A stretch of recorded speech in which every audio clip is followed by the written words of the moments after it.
Hey, what's up YouTube? Hope you're doing well today. We have a video including the very famous Jordan Peterson, because you gotta have one of those guys in here. Hopefully you like what you see today. If you could do me a favor before this video begins, hit that like button, hit the subscribe to stay notified. We're at 220 right now, which is crazy because I remember just celebrating 180 like 2 weeks ago. Keep it growing, keep it flowing. We appreciate you. You are Ether. I am here in the waves. So let's see what Jordan Peterson has to say. Let's see if I can make it through this whole video. I feel like I'm not going to be able to. All that science can provide us with guides as to what constitutes the appropriate values. And it's not obvious to scientists. In fact, I would say that science in some sense was designed so that that was something it didn't even try to do. Ooh, okay. Why you shouldn't trust the science on COVID lockdowns. Let's hear them out. Maybe, I mean, showing up on Steven Crowder's show is worse, but like, let's see what you got. There were no conservatives, there were no real Christians, that no one of significant note, not like today, like yourself or other Christian and political channels out there, self-help, however we want to describe them. It was the edgy atheist territory, right? It was you were an atheist or bust. And I watched them sort of always try and attack Christians, and I wouldn't say in a way that's completely unfounded with, well, how do you reconcile your religion in the face of this scientific data? Okay, first of all, I don't know how old is Steven Crowder? Hold on, we're gonna date this, because that's a shitty point to make. He's 34, so he's in the realm of like grew up with the internet. That's bullshit. The internet was not an edgy atheist place. They rejected all religions because what the fuck are we doing professing religion on a free and open space where like I'm supposed to what, follow you? Oh my god, if y'all was around during the Skonex era towards Windows Live Messenger to AIM, and right in between AIM and Windows Live Messenger in like the years 2004 to 2008 existed this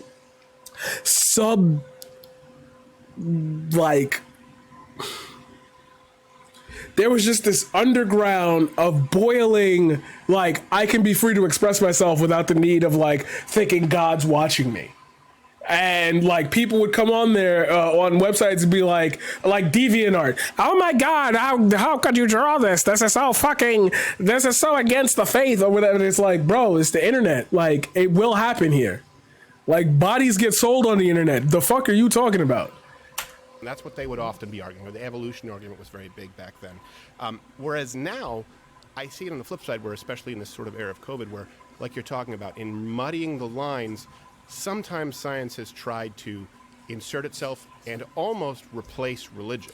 Not true. Not true in any regard whatsoever. It's your and this is a big thing that conservatives, rural area people who aren't exposed to big metropolitan areas with a huge swath of, you kind of have to just be about your business and you don't get the time to interject in other people's issues. This is a huge misconception that they have, that science is somehow trying to overlap and or replace religion. It is your interpretation of what that science dictates you have to do in any public health emergency, in any societal health emergency, or even a societal health I'm just going to say program that you have to go through. Let's say, since it's the topic of all time, the vaccines. The vaccines for COVID are hotly disputed, but like from the ages of 0 to 18, I personally have never heard of a vaccine argument for any of the already pre-mandated vaccines as you grow up as a child. So it's the religious understanding of what the science is asking that's forcing them to say that religion is trying to put that science is trying to put its foot in religion. That's not up for me to care about, because like your faith, there are people of your faith directly above you who are priests, pastors, etc. non grata, who are already saying take the shot. Like it's y'all who are not paying attention because you just don't want to. And people, not necessarily science itself, but people have tried to turn to science as religion for example, things that are unexplainable sometimes. Well, the other problem that comes up there, as far as I can tell, and Sam Harris has tried to address this, although I don't think he's done it successfully, is that. Why does he talk like this? Like an intelligent Kermit the Frog. I am going to commit suicide. we're always faced with the problem of perception and action. We have to see the world, we have to hear the world, we have to interact with the world through our senses, and we have to act. None of that's optional. And even to perceive something, you have to select what's important and what isn't. So if you listen to someone in a crowded room, you focus in on their speech and not on the speech of the people in the background. Right. And so you prioritize that person's speech in the hierarchy of value that guides your perception. Well, so you're stuck with existing inside a system of value. There's no way out of that. Well, it isn't obvious at all that science can provide us with guides as to what constitutes the appropriate values. And it's not obvious to scientists. In fact, I would say that science in some sense was designed so that that was something it didn't even try to do. Okay. I'm gonna unpack that because you know me, I live to unpack this shit, and I know people just heard that and had no idea what the fuck he's talking about. I'm gonna tell you why right now, because that sentence is nonsensical. How the fuck Jordan Peterson makes this much money saying shit like this bothers me. He's trying to insinuate that science was never given the opportunity nor the space to exist in a world in which it itself could define societal values. That's what he's trying to say in so many fucking words. I don't know why he's dancing around that, because being vague makes you seem smarter apparently. But that's not true, because we base laws around, and I mean this, it's going to sound stupid and it's going to take you a second to really wrap your head around it, but some of the laws that we have in today's society are based on gravity. That's how deep this shit goes. I don't outlaw a bottle of shampoo, but I could kill somebody with it. You see what everything could be used as a weapon. It's only the real blunt force, quickly acting objects that are somewhat outlawed by society in public day use. In theory, everyone could carry a machete, because there's always some shit that you might need to cut into, and but why would you do that? Why would you even offer that? To say that science exists outside that realm of how to ascertain value to certain values is beyond me, because in a realm of public health emergencies, or in a realm of shit that the public does not understand, rocket launches. Rocket launches, why are they done? Why don't we just launch rockets from the middle of Manhattan? Because the cloud dust and all the shit that would happen would fucking kill people. Science dictates that certain things have to happen in certain places. Therefore, only certain people can get the access to those permits. Because let's say I want to build a rocket. I want to launch a rocket to space. You know how much money, time, effort, lawyers, all that shit I would need, all the clearances and whatnot, all that's based on scientific findings that put roadblocks and barriers in between creating these large scale things. That's why it always bothers me. And I know how bad this pivot is going to be, but just bear with me for a second. It always bothers me when people say America is a place of equal access, because right there alone, if you can't list to me all the obstacles that you would need to get past in order to fund and fuel and get off the ground a rocket launch, then you already not playing in the same game as me. So for him to say that is absolute bullshit, but I know what point he's going to lead to, and for me not to be predict Andy, I'm just going to leave it alone and let him walk himself into it, because that's big man Jordan Peterson. Right. Because it's trying to present an objective viewpoint, devoid of, to the degree that it's possible, devoid of a priori value judgments. But then you have this whole domain of, well, we need to make judgments of value. Well, okay, where do they come from? And when I hate this bullshit. It's who watches the Watchmen. That's his argument here about I guess what he's gonna make for why you shouldn't trust the science. Who watches the Watchmen? What are the goals of science in the realm of public security? I point out, for example, that there are things that call to you experientially that are outside of rationality. I would say to the atheists, well, why don't you look at the science of religious experience, let's say, or that domain, and try to account for that from within your particular perspective. What did I say? What did I say? Because and this was part of the debate that Bill Nye and the other guy who lost so bad I don't even remember his name had on the debate between creationism and evolution, is that if I quantify your science, I can date back before it. So the fact that your science locks itself off after the birth of Christ kind of puts me in a bind to want to put quantity to that, because everyone's experience with religion is different, but everyone experiences the same 9.81, or I hope, yes, 9.81, not 9.82, 9.81 meters per second squared of gravity. Like, everyone experiences that. If every human being on Earth did the exact same thing I did from this exact table right here, it will always fall at the same amount, no matter what time of day it is, no matter what person drops it, as long as they all drop it the exact same way. So it's bullshit that you're saying that. If you criticize the religious people for not following the science, it's what are you going to do with this fact that human beings are wired, for example, to admire and to imitate that which they find calls them to a greater self. Right. That's the instinct for imitation. And so what is it we're imitating? And why do we imitate that particular value? And so the whole... Because in order to imitate a nigga that imitate niggas, you got to imitate the niggas that nigga imitate. Yeah, I've heard that before. Well, bars, that's a domain of unexplored bars, by the mystery. way. It has to be taken seriously. This isn't a matter of mere rationality, by no means. And I think you make a great point about the hierarchy of values, and so you end up looking toward a messianic figure. I mean, this is kind of what was supposed to be beautiful to me about the scientific process. I hate the word the science now. The science is the equivalent to... it is an equivalent to religion, just like Scientology at a certain point. They put science in the name, the science, especially if someone says that with a Fauci pillow in their office. Again, because, and this was the thing that bothered me. People used to say, oh, everybody talks about is COVID. Well, I wonder when COVID goes away, huh? What else are you going to care about? And it's like, bro, it's a pandemic. Like, we're living in a weird ass time. That's like if somebody dropped a nuke on a country right now, and for some reason 3 days later we just stopped talking about it. Like, what the fuck is wrong with you?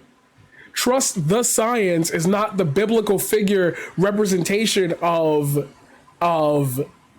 what we are ascribing our values to be. Trust the science is a temporary term used to say, yo, I understand that you're scared and afraid of all the new things that are happening, but right now, in order for us to see any semblance of normal life, for you to get back to the things that you love and not have to worry about contracting a deadly virus, like, you should trust the general opinion of the massive amounts of people that have been working on this since day one to provide a solution for you in case something like this happens.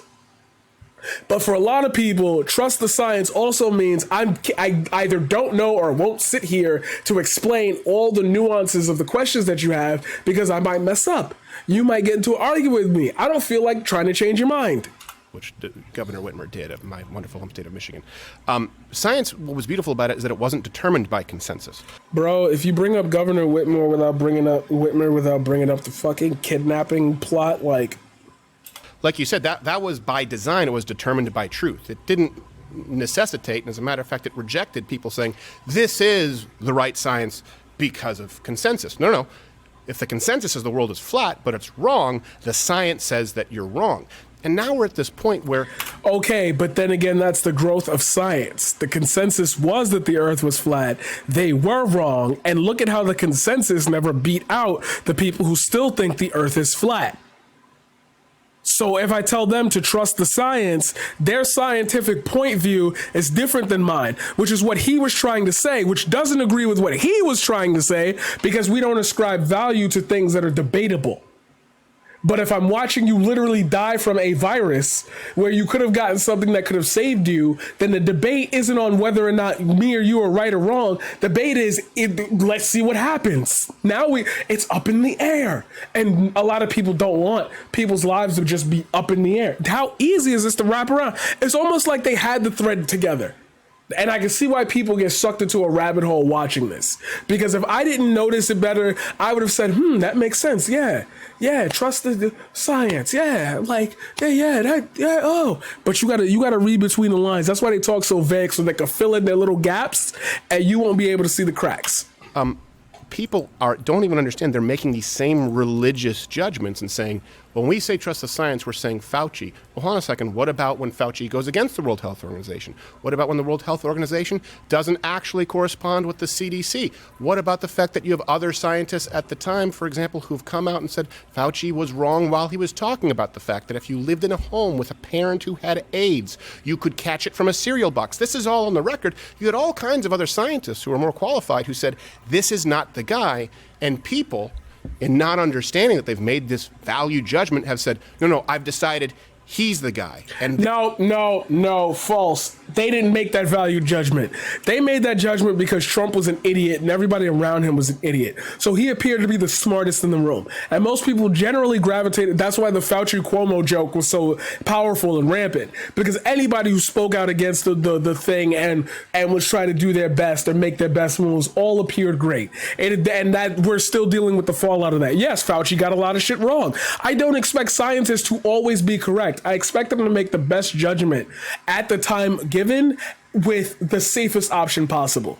That's why I'm seeing this is a real problem right now. I'm not even gonna. This kind of brings me, and I hope that this all makes sense, and you can just tell me if I'm stammering. I've always said my litmus test for a conspiracy theory, when you have to kind of dismiss it, right? You can't go through every conspiracy that someone brings up. You'd have to debunk. You'd have too much to debunk. You do have to start with how many people is they? How many people is they in this conspiracy theory? How many people have to be involved? So one of the things you're suggesting implicitly is that one of the ways we establish value judgments is through consensus. But that isn't how we do science. And fair enough, but it does point to some mechanism for the establishment of value. So if you're trying to figure out what's important, what isn't, well, one way you can do that is to see what people in general think, and that might be a reasonable thing to do. But as you pointed out, that's not part of the scientific process. Certainly not. It'd be very weak if it was. Right. And now I guess my point that I was going to sort of, in where we live, the domain, big tech, this sort of sphere where we, one point, we're really grateful that there weren't gatekeepers. The conspiracy now, when we say, hold on a second, we're talking about Fauci, the CDC, and scientific guidelines that fly in the face of other scientific guidelines, the they in this conspiracy is really only about 5 heads of organizations. People have decided about 5, you're talking about 5 companies and about 2 or 3 international governing bodies who determine what is allowed to be spoken, regardless of your scientific qualifications. Fuck that. Nope. Again, repeat it the same way other people were saying it online. Bro, in the days of web, like when Web 2.0 launched, before that, anybody could make a website. There were forums all over the place. If you felt like the space that you were given was not a space that you wanted to be in, you had the tools to make your own space. Y'all now realizing that you gave all those tools away to bigger corporations who made a simple interface for you to interact with, and now they have all the power because you don't want to make your own website. You don't have the time to manage that. You don't have the time for the upkeep. We didn't decide that. Capitalism decided that. And with that gives them certain rights granted to them by winning the game of capitalism. They don't decide what can and cannot be said. You could just say this shit offline. That's why these people are so terminally fucking ill in the head, because they live online. So when they get fucking their Twitter accounts suspended for a week, big tech is censoring me. Like, my guy, you can go outside. You can put videos on different websites. You could be a WhatsApp fucking viral superstar. Every time you drop a video, you drop it into a WhatsApp channel and everybody shares it. You won't get silenced then, but these people don't want to go to those lengths because they love complaining about being censored. Even though I'm literally watching this video, so you are clearly not being censored. Fucking man baby, bro. For it to be considered proper or misinformation, and by the way, they can change that a week from now, and we've documented at least 20-something times. That to me... Yeah, well, so that did not happen. He's lying. That did not happen. The amount of times that things have changed as far as the Facebook regulations and rules, especially by the whistleblower, let alone that, and I know the whistleblower thing came out just now, so he wouldn't have known that, but proves that he's lying anyway. 6. They had 6 times to change over, and out of those 6 times, the only times they tweaked anything major to lock down on misinformation was twice, and then they released those levers anyway. So what are you talking about? Religious dogma. I talked to John Anderson last week. He's was the Deputy Prime Minister of Australia a variety of years ago, a number of years ago. Right. He was finance minister when they ran something like 5 consecutive budget surpluses nationally. That's a hell of an accomplishment for a Western democracy, man. So he's a very sensible guy. And we were talking about what was happening in Australia underneath this as a consequence of the COVID pandemic and various other causes.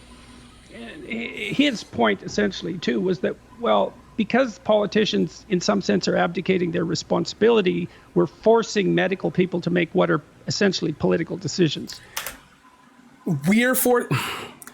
Okay, maybe he's gonna elaborate on that, but again, there's a whole debate on the medical field and the frontline workers and being fired for not taking the vaccine. I'll give my opinion on that later.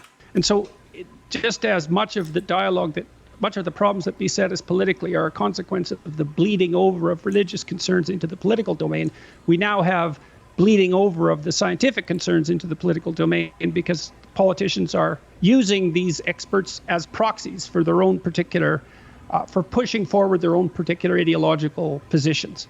And that's a very dangerous misuse of science. No, they're not. Your side is, that's the whole problem, is that one side made it political, so the other side had no choice but to follow suit. And because of that, everybody had to just get the shot, bro.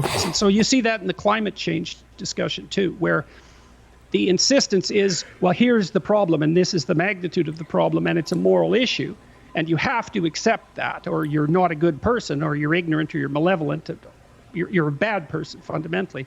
But the part of the reason that insistence is there is because there's a pack of solutions at hand in that person's imagination that are usually ideological in nature. Yeah. And if the first proposition is true, then that the imposition of that particular set of solutions is a fait accompli. And that's the first true thing he said. That's the first. I will agree with that 110%. What was the Tommy Lee Jones quote?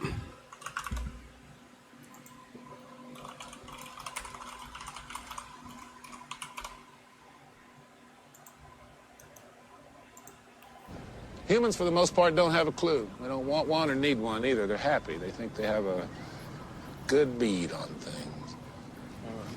Well, why the big secret? People are smart. They can handle it. A person is smart. People are dumb, panicky, dangerous animals, and you know it. 1,500 years ago, everybody knew the Earth was the center of the universe. 500 years ago, everybody knew the Earth was flat. And 15 minutes ago, you knew that people were alone on this planet. Imagine what you'll know tomorrow. With how things are in 2020, the scene about how people has never felt more spot on.